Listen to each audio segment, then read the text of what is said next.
And there was one night actually when we were shooting a couple of the scenes where we had a lot of explosions and this, that, and the other thing, and we had to I forget the reason why we stopped for sound, because we could have rebuilt that. But one night when we were shooting, I was listening to my sound as we were recording. I couldn't figure out what I was hearing, but it was actually in the distance you could hear Tippi Hedren's lions were roaring in the middle of the night. And it was like, I think I called Sam over and said, Sam, you got to hear this.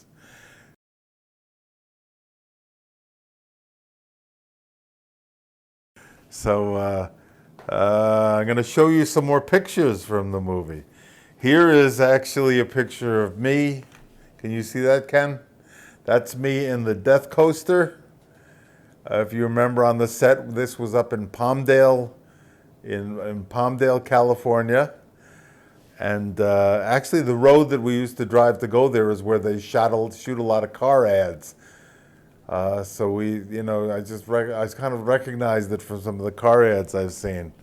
Here is a younger picture of me with my boom operator, Mr. Brad Knopp. I hope he's doing well. I haven't seen him in years.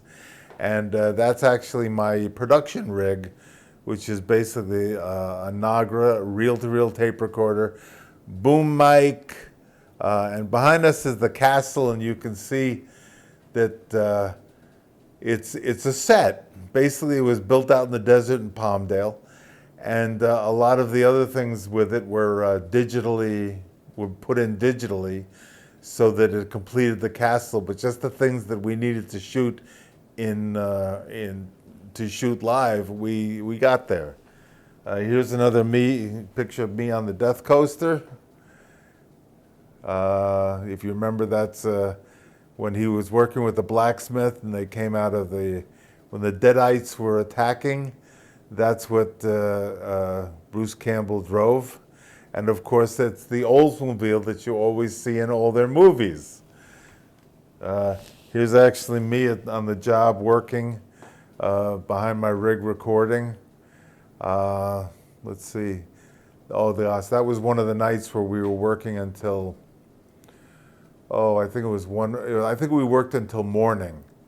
But we had worked from 12 o'clock in the morning until, 12 noon to 12 at night. We were experiencing temperatures that were anywhere from 110 degrees down to 10 degrees, which is insane. The whole crew was starting to get really sick. Because you can't take that kind of temperature gradient without something happening. I don't know if you can see this pictures. I don't know. It's too weird. It's two of the crew members that I had. And here is a picture of young Al on with the camera behind him. Someone took that picture, and there it is. Boy, how things have changed. This was only 30 years ago. Oh my gosh, I had hair back then. Oh my gosh. And here's another picture of me on the Death Coaster. I must have really liked that Death Coaster. But there you go.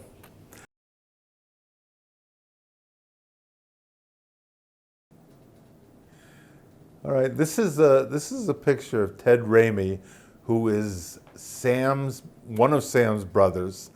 Ivan was someone else who's Sam's brother. His older brother is Ivan, and Ivan actually helped write Army of Darkness, or he was a co-writer, I should say. With all due respect. Ted has been in all of Sam's movies. He's played multiple parts, and this is from the set of Lunatics, which we shot in Michigan. We shot it around Pontiac on a set in the Willis School, which I mentioned already, and this is just this is obviously lit in red. And Ted just looked through there, through the part of the set. I forget why that set was made that way or why that hole was, except I think he has hallucinations, and it was one of these things where he was hallucinating something, so they need to make a hole in the set so something could come through. I just said, "Hey Ted, look through the hole in the set," and he did. And I took this picture, and I thought it was kind of a good picture, so I kind of kept it and wanted to show you. So here's a little salute to Ted Raimi, who is sure as heck adds so much to all the movies he's been in, and is a very funny person in his own right. I'm gonna give you a little Sam Raimi story. Hello, Sam. I don't know if you see this, but it's Al Rizzo. It was wonderful working for you, and you were great. But Sam is everybody knows this, but Sam is a lover of the Three Stooges, and he is such a prankster. The director of photography on this movie was Mr. Bill Pope. And Sam would look over the scene. He said, "All right, I want the camera facing this way," and he'd give him some instructions. And then Mr. Bill Pope would tell the troops how Sam wanted to have it set up, and everybody would move cameras and lights and settings and cars if they need to. And what Bill would do, Bill Pope, he would be doing those kind of things, and Sam would be looking at the next things he had in mind. But when Bill Pope wasn't looking, Sam would pick up a pebble and throw it at Bill Pope and hit him, and Bill Pope would be doing something. All of a sudden, it was like he'd look around, and Sam would be going back to his papers. And he was doing that throughout the whole production. So Sam is a trickster. That's Sam, and he's very funny. And actually, most people don't know this, but I remember hearing Sam sing, and Sam actually has a very nice singing voice. I don't think we've ever seen him sing anywhere, but he has a great voice. So there it is. I guess I'll mention a little bit about some of the things on my job on some of these pictures, the difference between the low-budget films and a high-budget film. The low-budget films, although Lunatics wasn't this way, some of the other low-budget films I'd worked on are pretty brutal, meaning that when they have a limited amount of money, they have to hit their pages, so to speak. They have to film a certain number of pages in a day, given their budget. I'm going to go back and speak a little bit about a script, if anybody of you don't know this. But a script has a certain type of format. If you notice, it's not exactly the way a regular page is written in a book, because they discovered in filmmaking, designed it so that one page of a script is equal to 1 minute of screen time. That way and the joke is in the industry that the producer, who they said couldn't read, could just look at the last page and say, "Oh, this is a 120-minute script. It's a 120-minute 120-minute movie."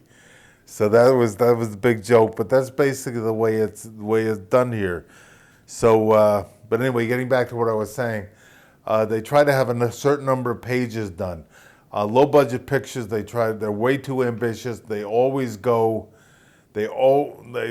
of the time they go over budget, and the crew is really who ends up paying for these, because sometimes I was on some movies that will remain nameless right now, that we had 20-hour shooting, a couple of 20-hour shooting days, and it was just brutal because you're really brain dead. It's very hard on the whole crew.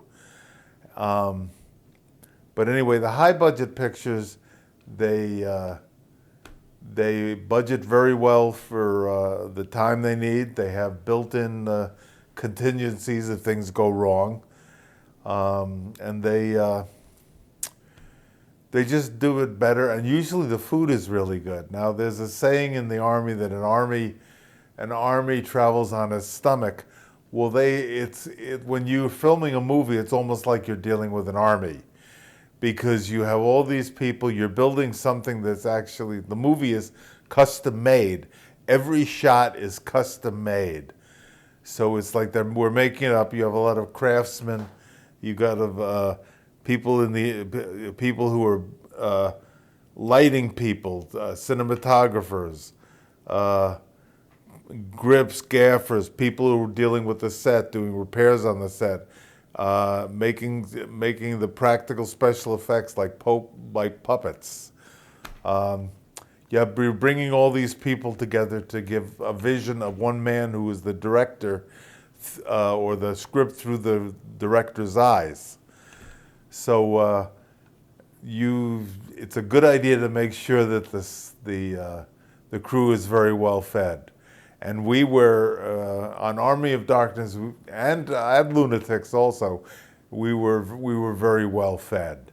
It was we looked forward to our lunch times because it was hard work. I mean, aside from the work itself, which was wonderful to do, it was a lot of times we were in, like I said, 110-degree weather, and we were in 0-degree weather, and